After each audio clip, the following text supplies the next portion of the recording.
confiar que Deus criou a diferença, que irá nos aproximar, intuir o que Ele pensa. Se cada ser é só um e cada um com sua crença, tudo é raro, nada é comum, diversidade é a sentença.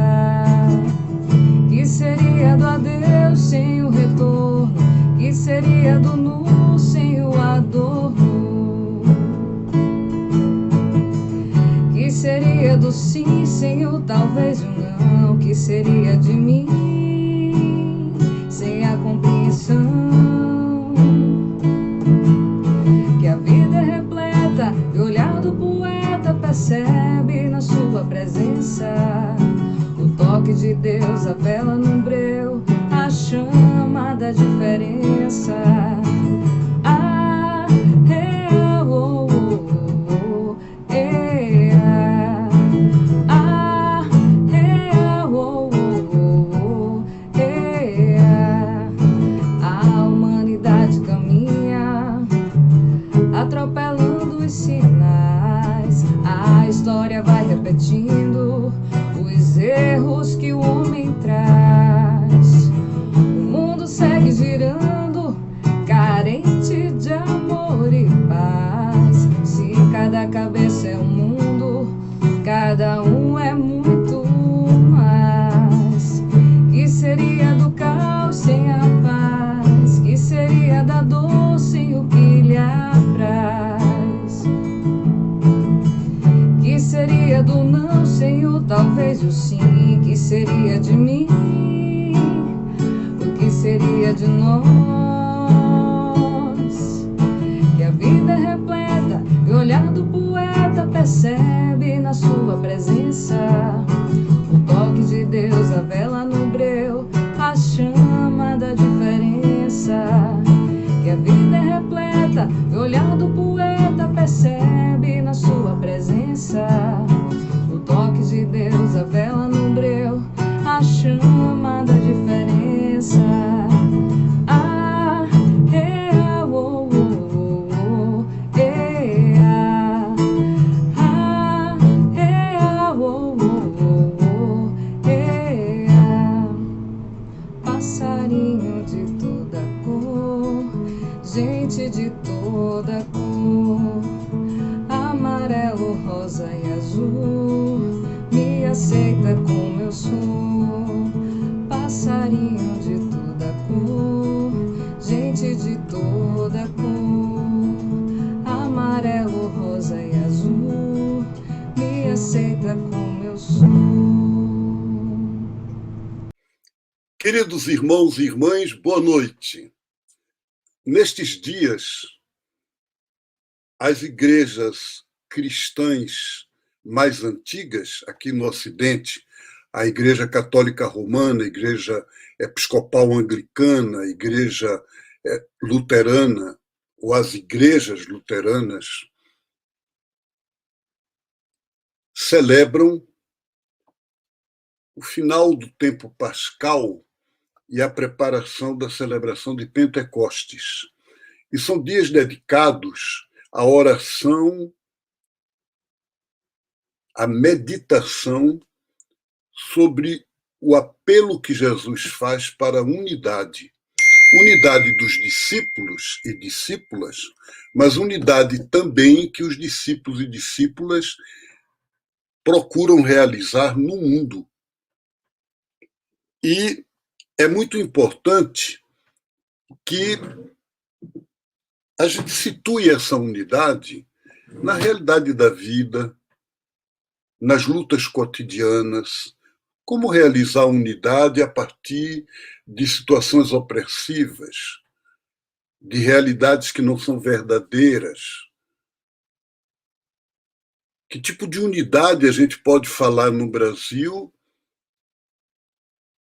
em que forças oficiais, com respaldo do Estado, cometem massacres, como aconteceu na semana passada, no Morro do Jacarezinho, no Rio de Janeiro.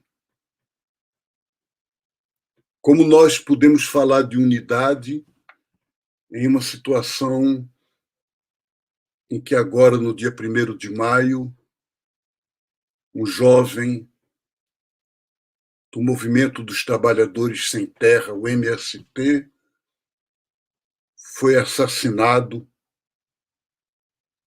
queimado o corpo por um crime: se declarar gay.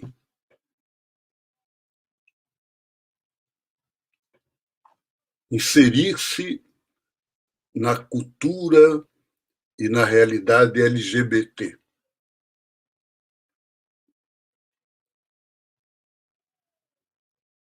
E esses que fizeram isso, provavelmente se situam numa cultura que se diz cristã.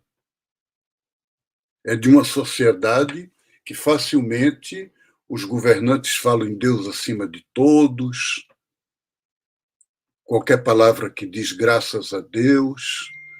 Então é lógico que é importante a gente enfrentar essa realidade da unidade a partir de baixo, a partir das fronteiras, dos limites, das periferias da fé, vamos chamar assim, e de uma forma profética, subversiva, transgressora.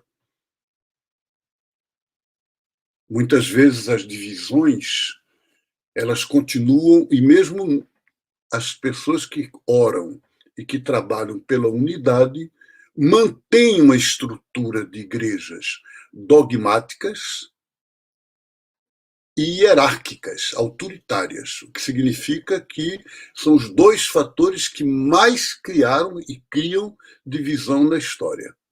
O autoritarismo, a hierarquia considerada como divina, e o dogmatismo, que confunde a verdade com a expressão da verdade. E as pessoas brigam pelo dogma, pela expressão da verdade, e não percebendo que a verdade ninguém é dono, e cada um pode expressar do seu jeito. Mas para conversar sobre isso, nós vamos ter hoje uma mesa redonda muito rica, muito, muito forte. E para isso, nós vamos contar aqui com 3 irmãos, 2 que são da comunidade Bremém, que eu já chamo aqui agora, o pastor Quino Junqueira, da Igreja Batista, e que é nosso irmão aqui na Quino Cerqueira, eu sempre digo Junqueira, não sei porquê, sai de repente, você me perdoa. E o meu irmão Marcos Barros, que é da Igreja Episcopal Anglicana. Mas aí temos um convidado especial, e esse convidado especial é o professor doutor André Moscofti, que para nós é uma alegria muito grande recebê-lo aqui conosco. E aí eu deixo com vocês agora a bola. Né? Um grande abraço, uma alegria grande de tê-los aqui conosco, e eu volto no final da conversa de vocês. Então, meus irmãos e irmãs, é uma grande alegria estar neste momento para esta conversa. A unidade da igreja é um desejo, é um sonho, uma utopia. E quando se ora para a unidade, se está dizendo que não existe a unidade. É claro, está se dizendo que a unidade, no mínimo, é problemática. No mínimo, na menor das hipóteses, né? Que, na verdade, nossas divisões expressam-se muito maior do que nossa unidade. E também, ao mesmo tempo, expressa que há pessoas que têm esse sonho da unidade. Porém, há 2 perspectivas de unidade. Uma de que haja uma única igreja, uma única congregação, vamos dizer assim, uma única maneira de ser igreja. Ou seja, uniformidade. A unidade enquanto uniformidade. Mas não é essa que a oração que a Semana de Oração pela Unidade nos convida a viver. A Semana de Oração nos convida a viver a oração pela unidade na diversidade, nas diferenças que somos e que temos.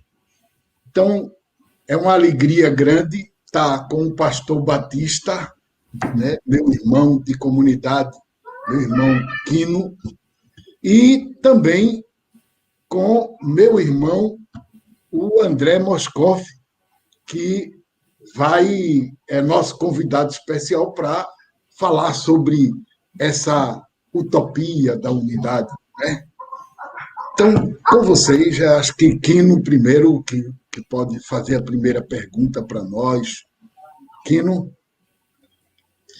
É uma alegria imensa estarmos aqui juntos, juntas,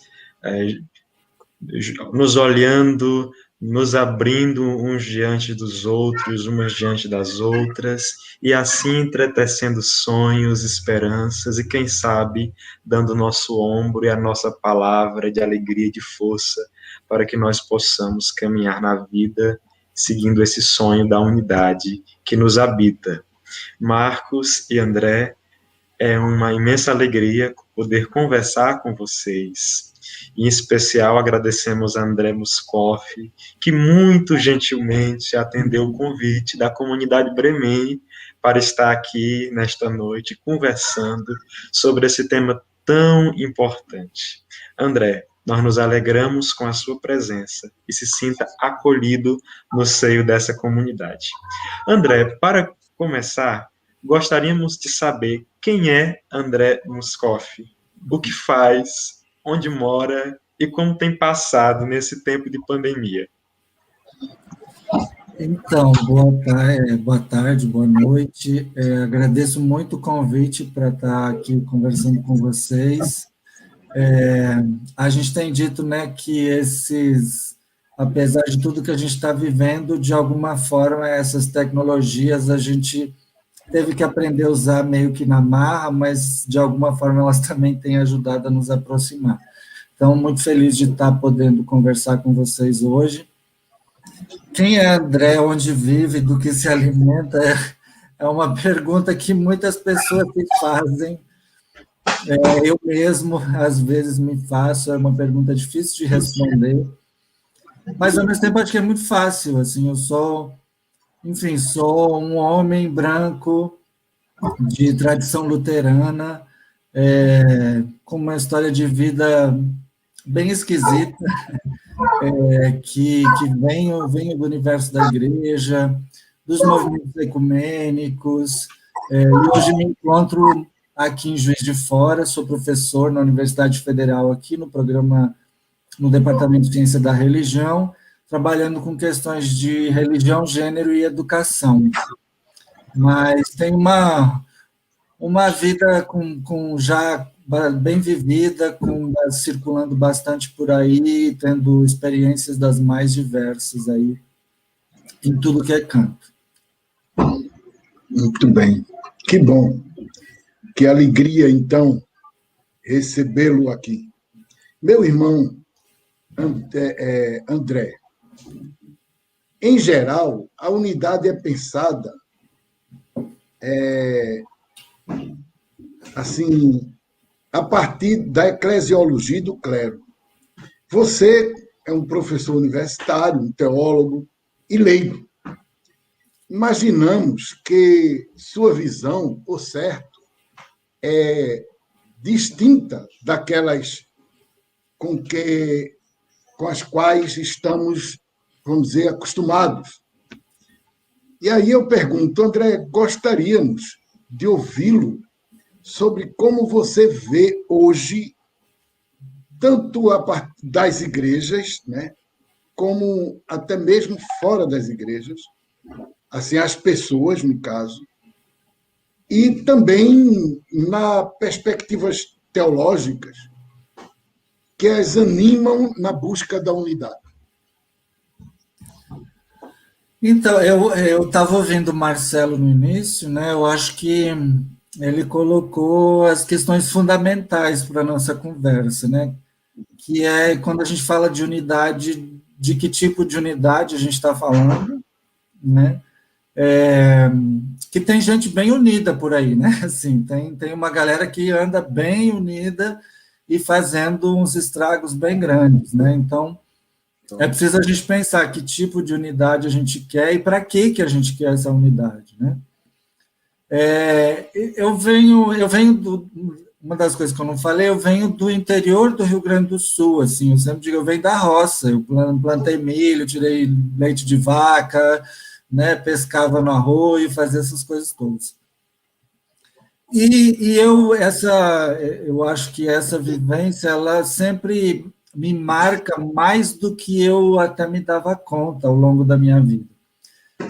E, ao mesmo tempo, vindo do interior, eu acho que de um lugar pequeno, que era muito dividido, em termos de religião, era muito dividido, né? Porque eram os católicos, né, e os evangélicos, né? E eram esses dois grupos só que existiam na minha infância, só essas duas possibilidades.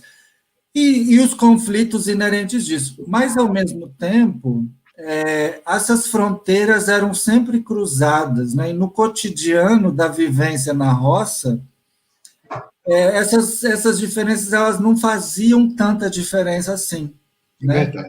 Porque, né, não queria que a filha casasse com, né, alguém de outra igreja, mas aí a filha, né, o povo, né, se antecipou no negócio, a filha engravidou, e daí tinha aquela negócio de casar, e no final todo mundo se acertava e, né, dava certo, enfim.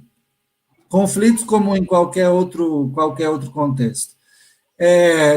Né, enfim, qualquer coisa que acontece no interior, na roça, né, quer dizer, quando tem colheita para fazer, nem pergunta de quem que é a sua religião, né? O povo se junta, claro, hoje com o agronegócio, com toda a destruição, né, e, enfim, a precarização da agricultura familiar, a gente tem outras realidades, mas, né, quer dizer, eu lembro, quando eu era criança, meu avô e minha avó iam carnear um porco, toda a vizinhança se mobilizava e era todo mundo diferente, todo mundo convivia e todo mundo levava um pedaço de carne para casa e levava linguiça, a gente fazia linguiça, levava, depois quem não vinha a gente levava, distribuía. Então, acho que, para mim, pensar em unidade é sempre pensar nessa que o Marcelo também falou, né? Pensar quer dizer uma unidade a partir dos nossos desafios cotidianos, né? Eu acho que o movimento ecumênico, né, foi muito radical nisso, né? Se a gente pensar desde a fundação, e estou falando do próprio ecumenismo institucional, mesmo a constituição do Conselho Mundial de Igreja, né, as organizações, os grupos ecumênicos no Brasil, o próprio CONIC, você tem... Foram movimentos muito radicais, né? Quer dizer, o Conselho Mundial de Igrejas foi fundamental na discussão do apartheid na África do Sul, né? Quer dizer, e várias outras situações. Então, foi, né, toda a ideia do ecumenismo, da unidade das igrejas, né? Mas ele não era construído ao redor da unidade de termos a mesma fé, né?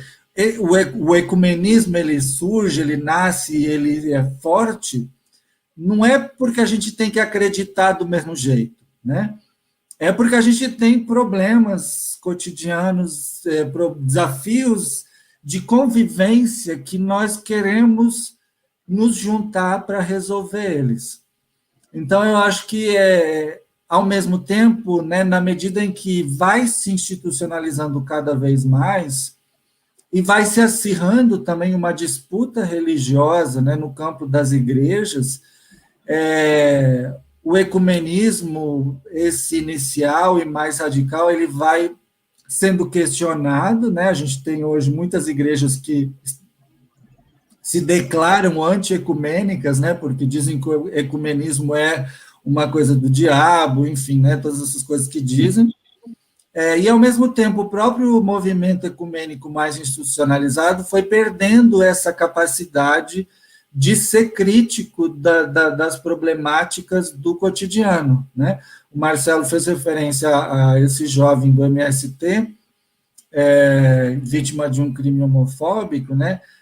A gente tem, e especialmente quando chega na questão dos direitos sexuais e reprodutivos, é onde a gente tem, ainda recentemente, na própria campanha da fraternidade, a gente viu isso, né? As principais barreiras para a gente poder conversar e poder dialogar sobre nossos desafios cotidianos seguem estando no campo do gênero e da sexualidade, né? Porque são questões muito íntimas e muito particulares, e, ao mesmo tempo, justamente porque são muito íntimas e muito particulares, são muito públicas e muito políticas, né? A gente sempre fala, a sexualidade é o que a gente tem de mais íntimo, mas, ao mesmo tempo, também é o que a gente tem de mais público e mais político, porque toda a nossa vida é definida a partir de como nós construímos nosso gênero e nossa identidade.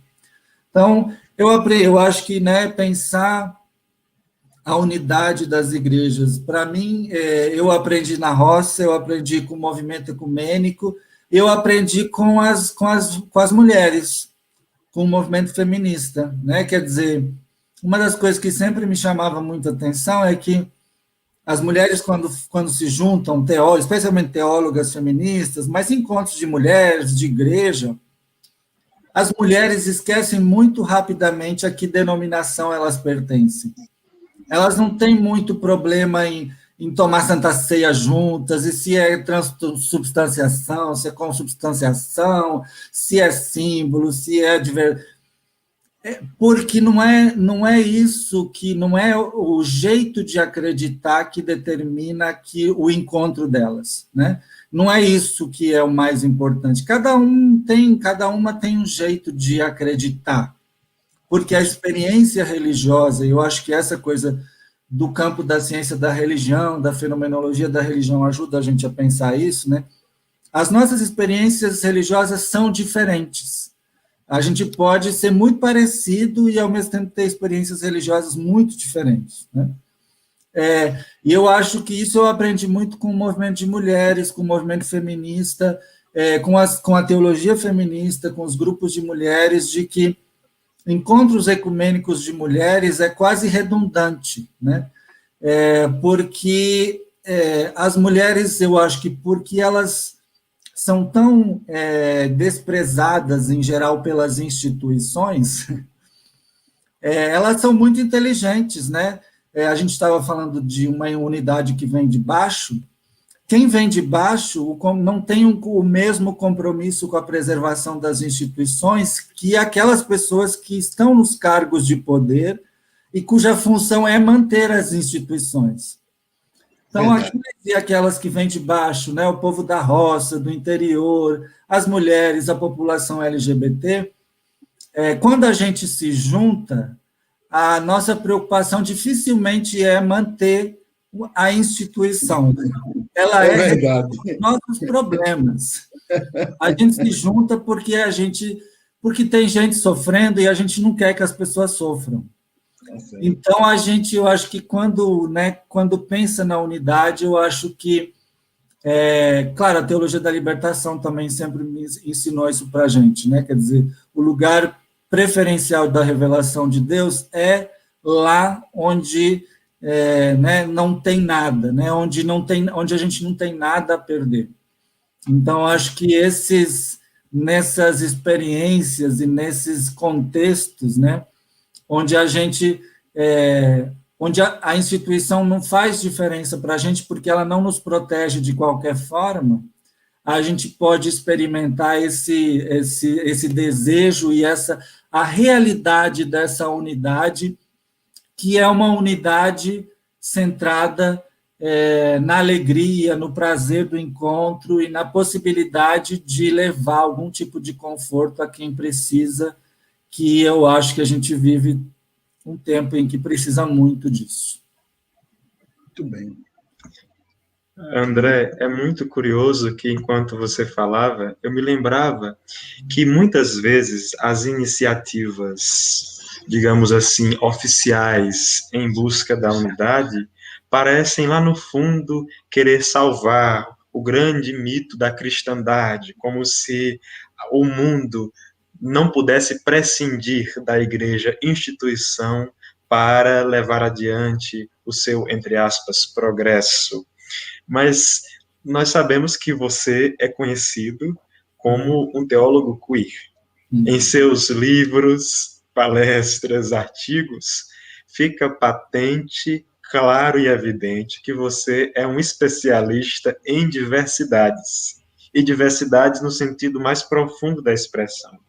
André, como pensar a unidade a partir das diversidades? Então, essa desde que veio o convite, né, agradeço ao Quino muito pelo convite, eu fiquei pensando muito nisso, né, porque tinha uma época que o nosso mantra era esse, né, a unidade na diversidade, né, era tema do CMI, do Conselho Mundial de Igrejas, a gente fazia encontros sobre isso, né, só que aí a minha percepção é que o que a gente foi percebendo é que, por parte, especialmente das instituições, mas por parte de nós mesmos e nós mesmas, a gente foi estabelecendo determinados limites para essa diversidade, né? Tipo assim, a gente quer uma unidade na diversidade, mas não pode ser tão diverso assim, né? Assim, tem algumas coisas que a gente não dá conta, né, de incluir nessa unidade, que é diverso demais. E aí varia, né? Mas eu acho que as questões, de novo, de gênero e sexualidade, que é com o que eu trabalho mais, elas são sempre, porque eu acho, né, eu defendo isso, elas estão tão próximas daquilo que é mais caro a gente, assim como a religião, que elas são mais difíceis, né, e mais complicadas da gente desconstruir, e também porque elas estão muito mais, eu acho que, solidificadas, né, na estrutura social, política e econômica dentro da qual a gente vive, né? Eu acho que as questões de gênero e sexualidade estão mais perto da base que sustenta esses sistemas de opressão, de exclusão, dentro de sociedades fundamentalistas, colonialistas, capitalistas, e enfim, essas coisas caminham todas muito juntos. Então, eu acho que foi sendo foi se tornando, eu acho que uma dificuldade para o próprio movimento ecumênico, essa coisa de... muitas vezes a gente dizia nos encontros ecumênicos, né, tipo assim, gente, então... porque tinha sempre os temas proibidos. Nós não vamos falar sobre ordenação de mulheres, porque tem uma galera aqui que não, né, não topa conversar sobre esse tema. Mas, meu filho, se a gente não puder conversar... se a gente quer um diálogo para a unidade, não tem tema sobre o qual a gente não possa conversar. Porque a gente pode não concordar, entendeu? A gente não precisa concordar, mas não tem tema sobre o qual a gente não possa conversar. E toda vez que a gente estabelece um tema que a gente não possa conversar, eu acho que a gente está dizendo que esse tema é o tema que precisa conversar, porque sem esse a gente não vai para frente, né? Então, às vezes a gente está tentando proteger, né, e não falar determinadas coisas, porque a gente acha que a gente está protegendo alguma coisa, mas, na verdade, a gente está fortalecendo e alimentando o próprio sistema que gera aquilo que a gente queria combater no início, né? Então, eu acho que pensar sobre a sexualidade, para mim, foi sempre fundamental, até por eu ser gay, ser uma questão da minha identidade pessoal e da minha vivência pessoal, mas quando eu fui estudar teologia, foi nos anos 90 e foi né, quando estava, enfim, muito forte a questão da epidemia de HIV e AIDS, eu fui trabalhar com prevenção à AIDS. E aí eu fui trabalhar, quando você vai trabalhar com prevenção à AIDS na década de 90, você vai trabalhar fundamentalmente com a galera que está na rua, com prostituta, com travesti, com mixê, né? E você trabalha fundamentalmente com a sexualidade. E aí eu acho que é o outro lugar de onde eu aprendi e de onde eu falo para falar de unidade. Porque quando você está a rua é muito violenta, né? A rua é o lugar onde você está totalmente desprotegido e desprotegido, né? Especialmente se você está, né? O Marcelo fez referência também a Jacarezinho, né? Se você está nas margens, a rua é a margem da sociedade, né? Estar na rua é estar exposto, estar exposta, inclusive às violências do Estado, porque eu lembro, né? 95, 96, quando eu trabalhava com prevenção à AIDS, a gente, no meio do plantão, tinha que sair correndo, porque a polícia tinha feito batida na praça, e a galera que estava trabalhando com prevenção, estava distribuindo preservativo, estava chamando porque estavam batendo nas travestis, estavam prendendo as travestis. E aí a gente aprende, na verdade, que como essa galera que vive na rua cria suas estratégias de sobrevivência e cria comunidades, né, que seriam aquilo que a gente imaginaria como as nossas comunidades utópicas, né? Que não são românticas, não são para nada românticas, né? Que são marcadas pela violência, são marcadas por várias necessidades, mas são marcadas fundamentalmente por aquilo que a gente chama de redes de solidariedade, né? As travestis, né, que trabalham na pista, né, que estão lá nos lugares mais perigosos, mais vulneráveis, mais expostas, elas desenvolvem redes impressionantes de solidariedade, né?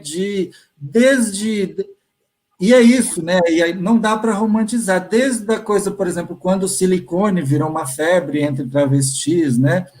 Elas criaram toda uma rede de como que poderiam colocar silicone. E a gente dizia, não coloca silicone, porque isso vai matar vocês, e matou muitas, continua matando, né?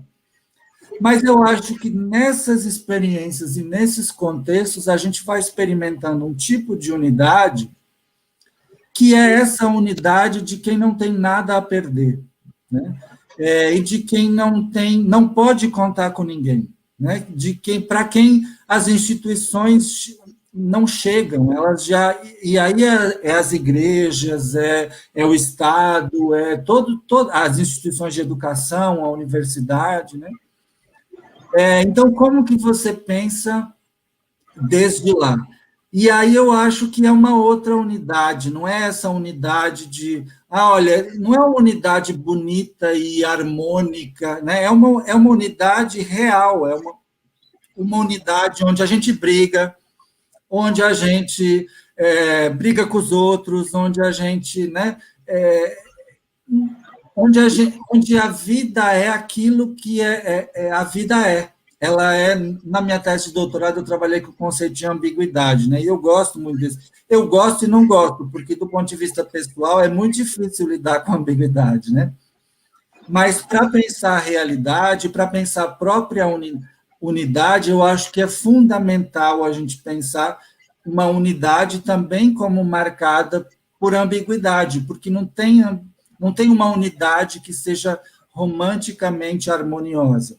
A unidade é processo, a unidade é construção, a unidade é esforço contínuo.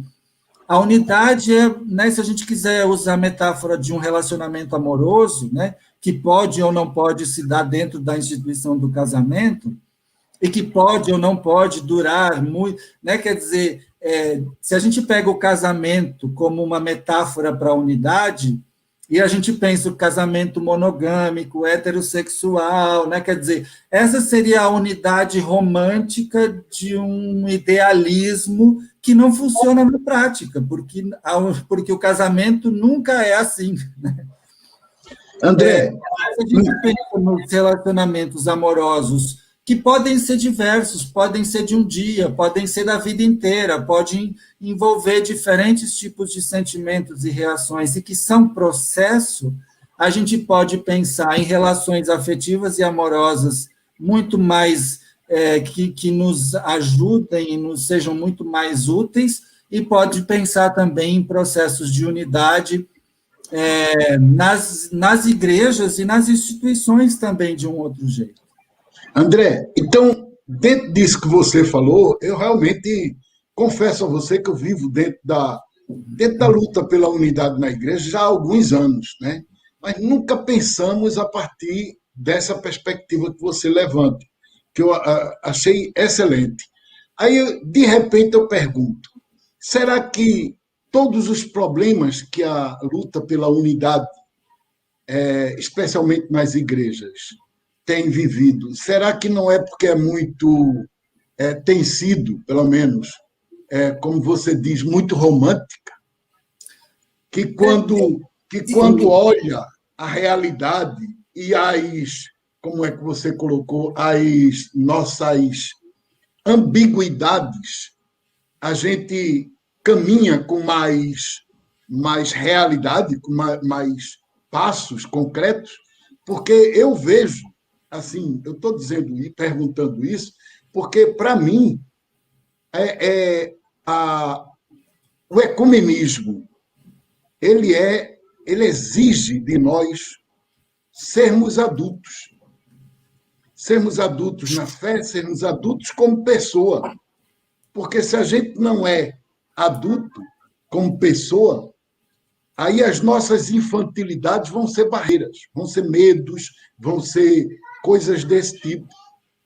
E ser adulto é exatamente ser capaz de enxergar nossas ambiguidades, não é? Então, o que é que você acha disso? Eu acho que a gente tem que todo mundo fazer terapia, mas isso é um outro assunto. Então, eu acho que sim, e aí não é à toa que a gente use palavras como romântico, né? Porque, na verdade, a própria ideia do amor romântico, né, que redunda no casamento monogâmico heterossexual, que é o que organizaria as nossas sociedades, é um tipo de idealismo que falsifica as nossas relações, porque as nossas relações não são assim, né? Elas não seguem um modelo, um padrão, elas são processos, né? E aí eu sempre lembro, tem um texto da Mary Hunt, onde ela fala sobre o que seria um sexo justo e bom. Foi traduzido pelas católicas pelo direito de decidir para o português. É que, em inglês, você faz um jogo de palavras com justo e, quer dizer, um sexo para ser bom, ele precisa ser só justo, ou para ser justo, ele precisa ser só bom, né? Quer dizer, brinca com essa palavra. Mas ela estabelece 4 critérios, né? Primeiro, precisa ser seguro. Um sexo, para ser bom e justo, precisa ser seguro. Vale para o ecumenismo também. Para o ecumenismo ser bom e justo, ele precisa ser um espaço seguro onde a gente pode falar sobre as nossas diferentes experiências de fé.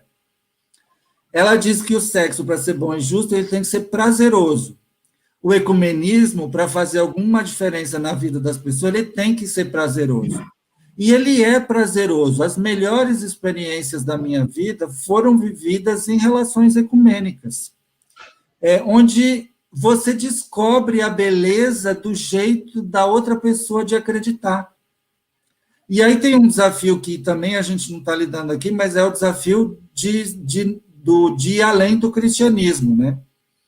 Porque é um outro problema, que um dos problemas do ecumenismo foi quando ele virou macroecumenismo, né? Ou quando ele virou diálogo interreligioso. E o povo ficou com medo de como é que eu vou conversar com esse povo do batuque, da macumba, do não sei o quê.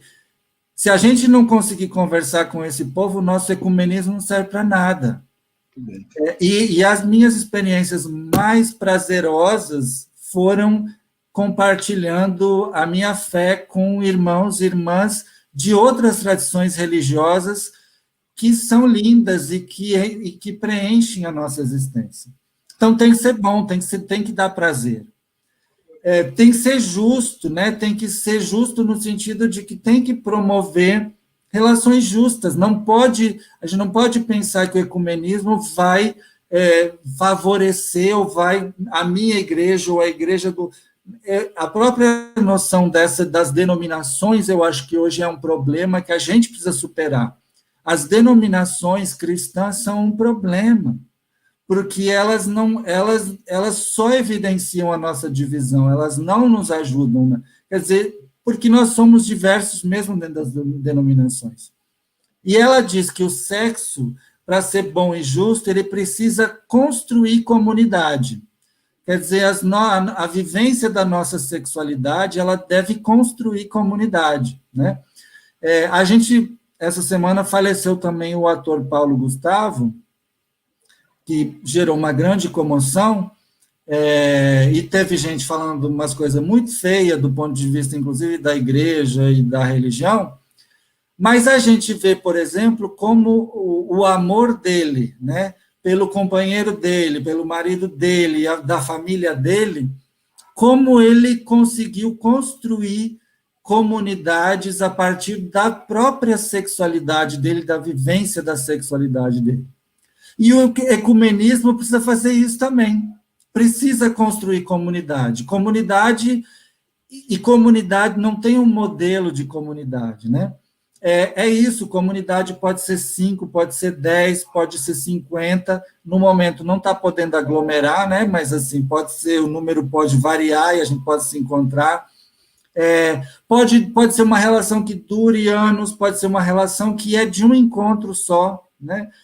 Quantas pessoas eu encontrei nos encontros ecumênicos, com as quais eu tive experiências lindas e que eu nunca mais vi, não sei onde estão, né? Essa fixação, né, do romantismo monogâmico, heterocentrado, né, de que só existe um jeito de se relacionar, eu acho que ela se aplica muito bem ao questionamento de todas as estruturas sociais e também daquilo que nós temos chamado de ecumenismo. A gente precisa de um ecumenismo que possa ser vivido de maneira diversa, assim como gênero e sexualidade são diversos, né? E o fato de nós não reconhecermos a diversidade no campo do gênero e da sexualidade nos impede de viver e de experimentar essa diversidade também no universo das nossas formas de crer, cristãs, não cristãs. O povo diz, para falar mal da gente, eles dizem que a gente é pós-cristão, né? E eu acho ótimo, eu não tenho problema nenhum em ser pós-cristão, porque tá de boas. André, enquanto você falava, eu me lembrava de que todo discurso não deixa de ser, ou talvez seja, sobretudo, uma espécie de construção da autoimagem de quem discursa. Eu tenho a impressão de que nossas teologias e os eixos teológicos das denominações e dos grupos e comunidades de fé sempre estão ali imbuídos da autocompreensão que aqueles grupos, comunidades e igrejas têm de si mesmos. Nesse sentido, eu chego a pensar que, dentre os muitos fatores que fazem com que as pessoas fiquem tímidas diante da diversidade, é que, quando nós convivemos na diversidade, nós temos que assumir que o nosso discurso diz mais de nós do que sobre o objeto Deus sobre o qual falamos. Você poderia nos falar um pouco sobre isso? Eu sempre digo que as pessoas dizem assim, o povo diz assim, Deus não tem sexo e não tem gênero. Eu digo, inclusive a gente tem um negócio previsto aí para conversar sobre Gálatas, né? E o meu maior problema com Gálatas tem sido lá, não existe homem nem mulher. Porque eu acho que a gente tem o cristianismo tradicional, ele herdou uma antropologia muito negativa, do não, né? Eu acho que Deus tem todos os sexos e todos os gêneros e todas as sexualidades possíveis e imagináveis. Porque se nós acreditamos que somos imagem e semelhança de Deus, então tudo que nós somos tem que caber em Deus, né? Porque se não cabe em Deus, não pode, né? Quer dizer, ter alguma coisa errada nessa teologia.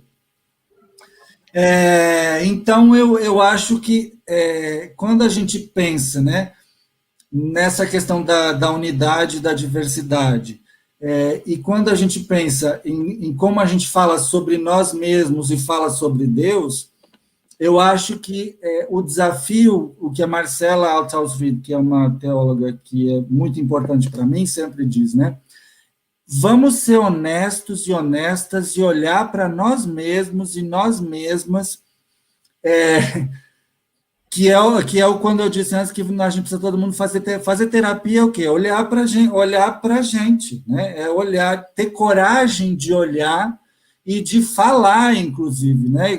Para quem é lacaniano ou lacaniana, o falar é bem importante. É ter a coragem de dizer, inclusive em voz alta, coisas sobre a gente mesmo, e a gente mesmo que a gente não teria coragem de dizer. Tem uma piada que eu gosto muito, que eu digo assim, se vocês quiserem falar mal de mim, fala comigo, porque eu sei coisas horríveis sobre mim, né? Porque as pessoas inventam um monte de coisa e criam, mas é isso, sai da realidade, né? Quer dizer, esse eu acho que é uma das críticas e um dos desafios, é sair da ideia do idealismo e pensar numa teologia, numa igreja, num ecumenismo, inclusive, que seja como ele já foi e como ele é em muitos lugares, né? Que seja materialista, que seja aquilo que lide com as nossas relações como elas são, e não a partir de uma ideia do que a gente acha de como elas deveriam ser, né? E aí você olha para as nossas relações cotidianas e é lá que vai estar a resposta. Não tem uma resposta em algum livro, em alguma teoria, em algum... Né? As pessoas às vezes acham que o meu jeito de falar é um pouco agressivo, né? Mas, na verdade, eu falo como o povo na rua fala, como o povo na esquina fala, como o povo na minha família fala, né? Porque na nossa família, nos nossos encontros, na rua, nesses lugares onde a vida acontece e onde a gente convive, a gente tem muito menos pudor e a gente fala de uma maneira muito mais honesta e mais crua. E isso não é necessariamente nem ruim nem violento, né? Se é feito desde um lugar de amor, de respeito e de diálogo.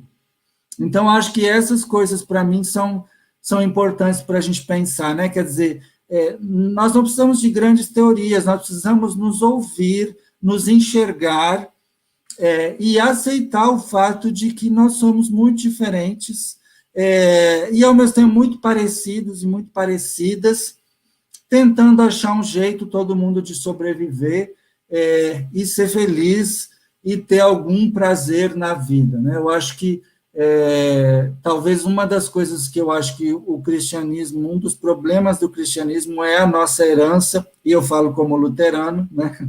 É uma herança de uma antropologia muito negativa, e eu acho que a gente precisa de uma antropologia mais positiva para que a gente possa efetivamente experimentar uma teologia da graça vivenciada nas nossas relações cotidianas. Eu acho que o segredo, né, é isso, é não perder. A teologia da libertação disse isso, as teologias feministas disseram isso.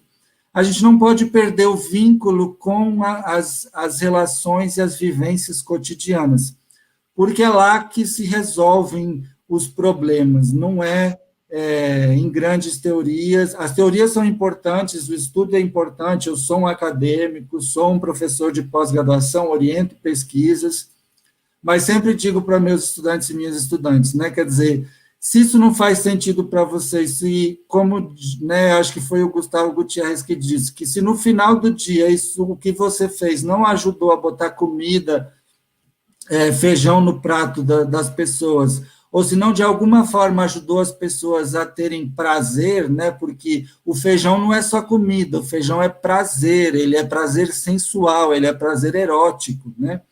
Quando a gente transforma o feijão e a comida num mero, que eu acho que essas campanhas de contra a fome muitas vezes fazem, é transformar o alimento como numa coisa instrumental só, que daí você pode dar qualquer coisa, porque o importante é que a pessoa coma. O importante não é só que a pessoa coma, o importante é que a pessoa tenha prazer comendo. o importante, porque não é só, quando a gente come a realidade como um todo, né? E isso eu acho que é o que as nossas teologias, as nossas igrejas e o próprio movimento ecumênico, em grande parte, tem perdido, né? Essa capacidade de pensar no cotidiano e agir a partir do cotidiano, de maneira que as nossas experiências possam ser erotizadas e sensualizadas. Caramba, André, no Nordeste a gente tem uma palavra que diz esculhamba, esculhambar, né? Você esculhamba com a estrutura, isso é maravilhoso. Eu estou realmente, assim, adorando a conversa. E aí eu lhe pergunto o seguinte, porque eu digo isso porque, por exemplo, como eu já disse, dentro de muitos anos vivendo o ecumenismo, nunca eu escutei falar do ecumenismo, da unidade, na perspectiva da sexualidade, a partir da sexualidade. E você deu um exemplo belíssimo, né? A única coisa que talvez tenha faltado nesses 4 itens seja a graça, a amorosidade enquanto graça. Ou seja, não porque eu quero conquistar alguma coisa, eu quero ter alguma coisa, mas gratuitamente, né? Mas eu acho que está no prazer, assim. Eu acho que o prazer é graça, né? É que a gente o capitalismo ele instrumentaliza a graça como uma forma de mais-valia, né? Quer dizer, quanto mais prazer, né? Essa ideia de que porque a graça, né? Tem uma definição de um teólogo gay que eu gosto muito. Ele fala assim: o que é apaixonar-se, né? Apaixonar-se é aquele momento em que você passa a avaliar a sua vida não mais a partir só de você mesma, mas a partir daquilo que é importante para outra pessoa. E você quer que a outra pessoa seja feliz e que a outra pessoa tenha prazer e que ela goze junto com você, né?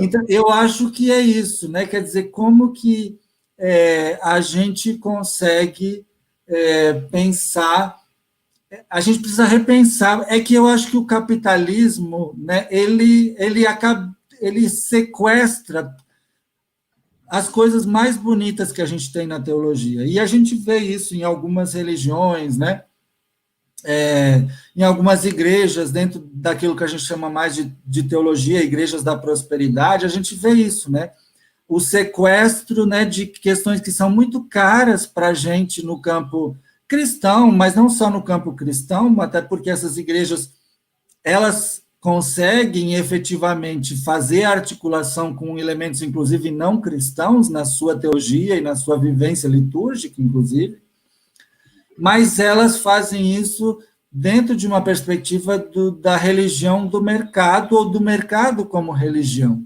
onde a graça, inclusive a graça, né, ela passa a ser um produto comercializável. E aí não tem como não lembrar do Dietrich Bonhoeffer, né, para citar um luterano também, que faz a diferença entre graça barata e graça preciosa, né? Embora o preciosa também seja um problema, mas graça no seu sentido mais... Porque graça... Quando teve a Assembleia do Conselho Mundial de Igrejas, que era Deus em tua graça transforma o mundo, né, que foi em Porto Alegre em 2006, eu acho, eu estava na organização, inclusive, a gente escreveu um livro que dizia: a graça do mundo transforma Deus. Porque a gente dizia, na América Latina, nós precisamos que a graça do mundo transforme Deus, porque o nosso Deus é um Deus opressivo, é um Deus que não é um Deus da graça. E, em português, graça é se divertir, né? Fazer graça, ter graça. Então, eu acho que essa outra perspectiva da graça, ela nos ajuda muito. Graça como alegria, como prazer, né? Gratuito, né? Só que é isso, a gente acaba caindo, né, no mundo capitalista, numa sociedade, numa religião, num contexto capitalista, a gente acaba sendo traído e traída, inclusive nesses conceitos e nessas ideias que o capitalismo sequestra e transforma numa outra coisa que não é aquilo que a gente acredita e deseja para o mundo. André, é muito bom conversar com você. Em seus lábios, as palavras se transformam em borboletas e vão voando para que nós corramos atrás delas e nos reencantemos com suas diversas camadas de significação. André, estamos chegando ao final desta conversa, que obviamente vai se estender dentro de nós, e desde já agradecemos a você e esperamos estar com você outras vezes. Agora, para finalizar esta nossa conversa, nós gostaríamos que você nos falasse um pouco sobre quais são os seus sonhos para as teologias, para as igrejas, para a vida. Nesse momento, tudo que eu sonho é de poder ir para a rua, encontrar o povo e fazer uma grande manifestação para tirar o Bolsonaro do poder, para poder voltar, para ter vacina para todo mundo, para poder voltar a... Eu acho que o que tem sido mais difícil nesse período é a gente não poder se encontrar para fazer aquilo que as feministas chamam de conspirar, né? Que é respirar em conjunto, é tramar, né? Quer dizer, da ideia da trama mesmo, de fazer tecido, né? Para destruir, para superar esse sistema de morte que, enfim, a gente tem chamado de necropolítica, né? Que está duro demais, está difícil demais, e eu sempre digo, a gente que aprendeu, né, que o jeito de enfrentar as coisas e lutar pelas coisas é a gente sair de casa e se juntar. Agora que a gente não está podendo sair de casa, como é que a gente faz, né? Então, a gente está achando outros jeitos, está achando jeitos virtuais, né? Mas eu acho que nossa, meu grande sonho é poder voltar a ter um 7 de setembro com um grande grito dos excluídos, voltar a fazer uma grande Romaria da Terra, voltar a fazer... A gente teve aqui ainda em 2019, eu já estava aqui em Juiz de Fora, 2019, as grandes manifestações, né, pela educação, porque vinha havendo toda a perseguição das universidades, etc. E lembro, né, eu tinha recém-chegado aqui na cidade, mas aí você vai para a rua e você encontra todo mundo e você não se sente mais sozinho, né? Então, acho que hoje o meu grande sonho, o meu grande desejo é poder sair para a rua, encontrar gente que eu não conheço, mas que está lutando e que está, né? Quando a gente está tão assim que só quando tem aquelas manifestações que a gente vai para a sacada, bate panela, pisca luz, já me dá uma alegria tão grande ver que tem outras pessoas batendo panela e piscando a luz, que eu acho que essa é a unidade que a gente precisa, né? A unidade para superar todas as forças de morte. E a religião, para a gente que crê, é um elemento fundamental dessa nossa vontade de justiça, né? E não dá para, eu acho, que a gente pensar essa justiça junto com a nossa religião sem pensar que nós temos jeitos diferentes de acreditar, mas nós acreditamos na vida acima de tudo e na justiça e no bem de todas as pessoas e do mundo inteiro que sofre com tudo que está acontecendo. Meu sonho é encontrar um monte de coisa e um monte de gente e um monte de lugar, né? Muito obrigado, André. Foi um prazer enorme encontrá-lo novamente. E a gente chama, nesse momento, para esta conversa novamente, Marcelo, irmão Marcelo, para dar umas palavras finais, como a gente costuma fazer nos nossos programas, né?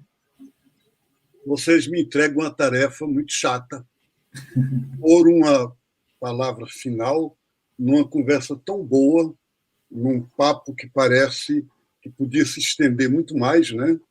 Se a gente tivesse assim o nosso acordo com o canal Paz e Bem é 1 hora de programa, então a gente chega um momento que tem que terminar mesmo. Mas se a gente pudesse, continuaria. E ouvir o André tem esse sabor, né?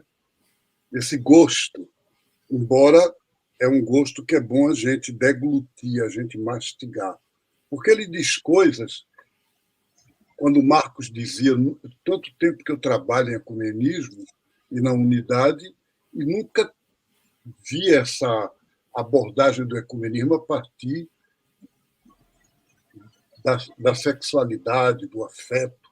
E aí a gente responderia sim e não. Sim, é verdade, nas igrejas é assim. Agora, na Bíblia, você encontra os profetas sim, sim. expressavam claro. Unidade com Deus lógico. Sexuais. Né? Oséias, Jeremias, né? Sim, sim, sim. Salmos, o Cântico dos Cânticos. Mas eu não falei E toda a história das igrejas e das religiões, não só das igrejas, a mística sempre teve um gosto, né? Eu me lembro de Eu, Monge Novo, e eu queria entender aquela história que a gente hoje em dia sabe que é mito, que é um mito etiológico, né? Mas a história da briga de Jacó com o anjo. Gente. No livro judaico, de uma maneira muito erótica, porque dizia o Jacó, os corpos se reviraram na areia do rio Jaboque, né? Corpo com corpo, durante uma noite inteira. Né? E os místicos pegaram isso para dizer é a imagem da relação com Deus. Então, é muito interessante quando o André falava, né, de sexo e ecumenismo seguro, prazeroso, além digamos assim, das fronteiras cristãs e construindo comunidades, a gente poder tomar isso até no nível de povo. Isso é a unicidade cristã. Parece que o Brasil está precisando agora em termos até políticos. A gente está ouvindo aí toda essa questão de uma tentativa de uma frente ampla, né, das esquerdas para 2022. Em que base? De que maneira? Então, aí a gente escuta. O Lula está indo fazer acordos com... Mas será que serão os acordos daquele tempo de antes, que deu no que deu em 2016? Ai, Marcelo, você não fala essas coisas que daí já dá vontade da gente continuar conversando, mas é bom que fica o gostinho para a gente continuar outro dia. Porque essa conversa eu quero muito fazer. Quer dizer, significa conversar, praticar essas alianças é fundamental. Agora, a partir de que base, de que maneira, né? E qual é a raiz disso? E aí o que eu estou querendo conversar é que é para o plano da fé, plano da política, plano da vida pessoal. Sim. Por exemplo, a comunidade Bremen, há um tempo atrás, falava em fazer um retiro sobre socializar o amor. Socializar o amor significa o quê? O amor não é apenas um objeto, alguma coisa da minha intimidade intimista.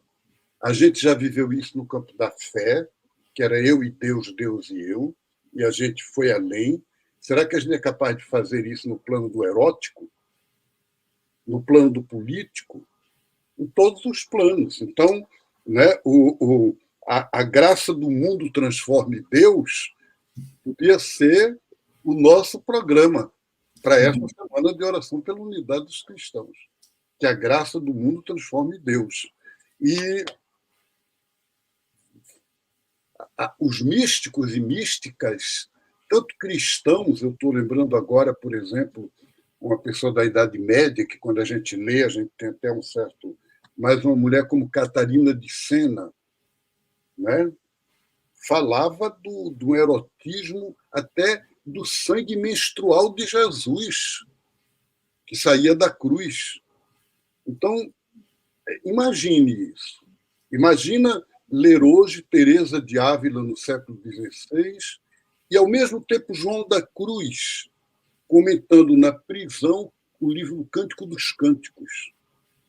Portanto, era uma espiritualidade extremamente erótica, e extremamente erótica, carregada para essa dimensão do que aqui a gente está falando, da unidade da fé. E aí sim é totalmente verdade que até agora, foi a primeira coisa que eu acho que o André disse, e disse muito bem, que quando a gente falava da unidade da fé, entendia a fé como crença, como ortodoxia, e não como ortopraxis, como o modo de ser, né, de trabalhar, de viver a partir do amor. Então, nesse sentido, essa honestidade, vocês falaram aí, né, ele chegava a dizer tem que ser honesto e cru, né? E me lembrava o livro do... O que era o Harvey Cox, que escreveu na década de 60, Honesto com Deus? Acho que foi o Harvey Cox, né? Um desses teólogos da morte de Deus. Então, há todo um trabalho, a gente vai refazendo, né? Quando ele dizia que o que a gente fala de Deus, às vezes, é mais da gente do que de Deus, quem disse foi o Quino, ele repetia profundamente um místico medieval, um teólogo medieval, o mestre Eckhart, né? É um alemão. Ele dizia, tudo que você disser de Deus está dizendo mais de você do que de Deus. E aí, nesse sentido, eu sempre me recordo daquela palavra do Woody Allen, eu gosto muito de cinema, né? Quando ele dizia Deus deve ser um cara bom, mas os amigos dele eu não recomendaria a ninguém. De fato, o que a igreja transformou Deus nesse ponto, as igrejas, né, é problemático. E aí é um trabalho enorme e faz parte do ecumenismo, da unidade. Mas é um trabalho para a gente para frente, né? Gente, uma alegria enorme ter vocês nessa conversa. Aprendi muito. Muito obrigado, André. Obrigado, Quino. Obrigado, Marcos. E vocês, né? E acho que a gente está mais do que chamado, convocados e convocadas a essa semana agora da unidade, olhando por uma perspectiva diferente, não é isso? Então, eu queria agradecer muito o convite e a conversa, foi um prazer essa conversa. De fato, parecia que a gente estava na sala, numa mesa, conversando, né? E eu, enfim, nesses tempos, essas coisas eu acho que fazem muita falta. Então, agradecer muito o convite e a conversa mesmo que a gente teve, e que espero que a gente possa continuar em outros momentos essa conversa tão agradável. Muita coisa para conversar sobre os místicos da Idade Média, sobre a relação entre erotismo e espiritualidade. Eu acho que tem coisa muito legal aí para conversar. Então, agradeço muito e me despeço de vocês também, desejando que Deus, que tem muitos nomes, muitos rostos, muitas cores, muitos cheiros, muitos sabores, esteja com vocês e acompanhe vocês no caminho de vocês sempre. André, nós o agradecemos profundamente por você haver aceitado esse convite para, juntamente conosco, tecer um bordado colorido e diverso, cuja beleza nos redime e nos torna mais leves. A você que nos acompanha, acolha a nossa gratidão. Eu sou comunidade, eu sou diversidade.